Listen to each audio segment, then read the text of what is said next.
मैत्रिणींनो, तर आज आपण वाळवणी पदार्थामध्ये बघणार आहोत बटाटा आणि साबुदाण्याच्या चकल्या. खुसखुशीत अशा चकल्या होतात. मी हे पारंपरिक पद्धतीने केल्या आहेत आणि ह्यात काही टिप्सही सांगितल्या आहेत. त्यामुळे आपल्या चकल्या एकदम अशा खुसखुशीत होतात. त्यामुळे व्हिडिओ शेवटपर्यंत नक्की बघा आणि व्हिडिओ आवडल्यास व्हिडिओ लाईक करा आणि चॅनलवर नवीन असल्यास चॅनलला सबस्क्राईब करायला विसरू नका. आपले असेच व्हिडिओ येत जातील पुढे. तर आता इथे मी अर्धा किलो हे साबुदाणा घेतलेला आहे. मी हा बारीक साईजचा साबुदाणा असतो ना 0 नंबर, तो साबुदाणा घेतलेला आहे. तुम्ही इथे मोठं साबुदाणा सुद्धा घेऊ शकता, पण बारीक साईजच्या साबुदाण्याने छान असे आपल्या चकल्या दिसतात वाळल्यानंतर ना. तर हे 2-3 पाण्याने मी स्वच्छ असं धुवून घेतलंय आणि वर पाणी असं असं आपण पाणी टाकलं आहे आणि आपण हा भिजत घातलेला आहे.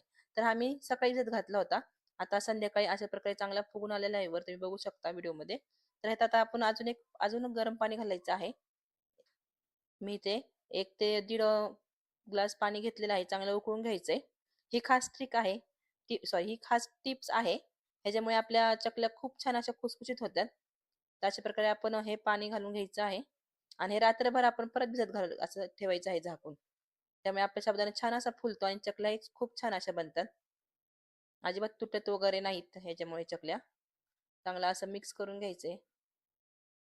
त्यामुळे खालचं साबुदाणा वर आणि वरचं खाली असं होत असं हे करून घ्यायचं आहे. त्यामुळे छान असा भिजतो. तर दुसऱ्या दिवशी आपला साबुदाणा छान असा भिजलेला आहे.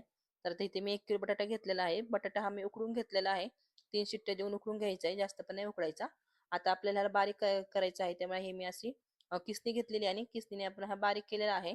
हाताने बारीक केलं तर कसं असं गाठी वगैरे राहतात, ह्यात थोडेसे तुकडे वगैरे राहतात.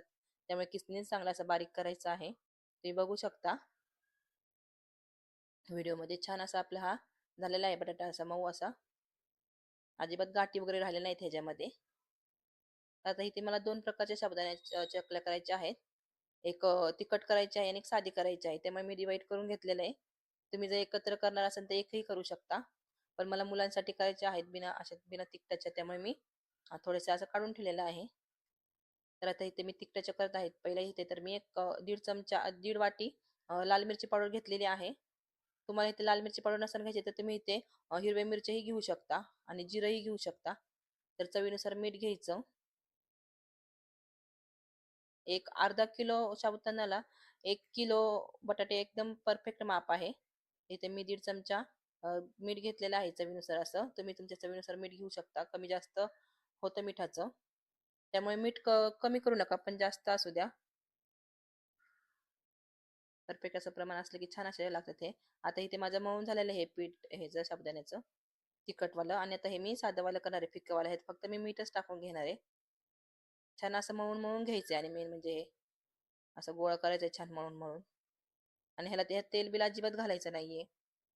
काय तेल बिल वगैरे काहीच लागत नाही असता.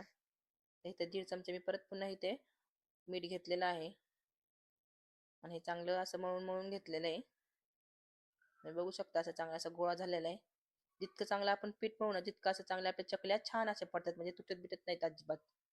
आता हे दोन्ही पीठ माझे चांगले मळून झालेत. आता मी हे टेरेसला घेऊन येणार आहे वाळत घालायला. तुम्ही सावलीतही घालू शकता, पण त्याला नंतर पुन्हा 2 दिवस ऊन द्यावं लागेल चांगलं.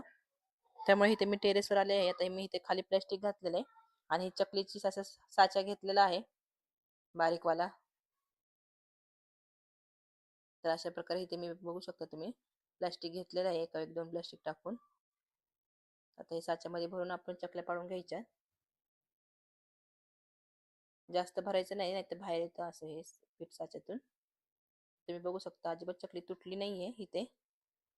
तर आता आपण हे तुमच्याकडे चकलीचा साचा नसेल तर असं तुम्ही प्लॅस्टिक मध्ये घालून खाली असं बोळ पाडून हे करू शकता अशा प्रकारे. तर मला काही एवढं जमलं नाही, मी कारण की कधी केलं नव्हतं, फर्स्ट टाइम मी ट्राय केलेलं आहे हे.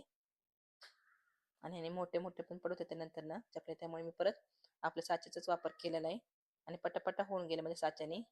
कारण की पीठ असं चांगलं मळलं होतं, त्यामुळे असं मऊसूर असं पीठ होतं, जास्त घट्ट नव्हतं. त्यामुळे पटकन होऊन गेल्या ह्या चकल्या. तुम्ही बघू शकता इथे माझ्या चकल्या झालेल्या आहेत सगळ्या. भरपूर अशा ह्या चकल्या होत्या. जवळजवळ 1.5 किलोचं आपलं हे प्रमाण आहे. म्हणजे एक अर्धा किलो साबुदाणा आणि 1 किलो बटाटे असं 1.5 किलोचे झाले आहे. तर हे मी 2 दिवस चांगले असे वाळून घेतले आहेत उन्हामध्ये. उन्हामध्येच वाळवलेत मी कडकडीत, खाली काही घातले नाही फॅन खाली वगैरे. हे माझ्या चकल्या अशा झालेल्या आहेत छान अशा, अजिबात तुटल्या वगैरे नाहीयेत. आता हे तळून दाखवते मी थोडेसे तुम्हाला परत. तर तुम्ही हे चकल्या अशा नक्की करून बघा आणि व्हिडिओ आवडल्यास व्हिडिओला लाईक करा आणि चॅनलला सबस्क्राईब करायला विसरू नका. आणि अशाच आपण पुन्हा एक नवीन व्हिडिओमध्ये भेटूया. आणि ज्यांनी सबस्क्राईब केलं आहे त्यांनी पुन्हा अनसबस्क्राईब करू नका प्लीज, एवढं माझी रिक्वेस्ट आहे. कारण की तुम्ही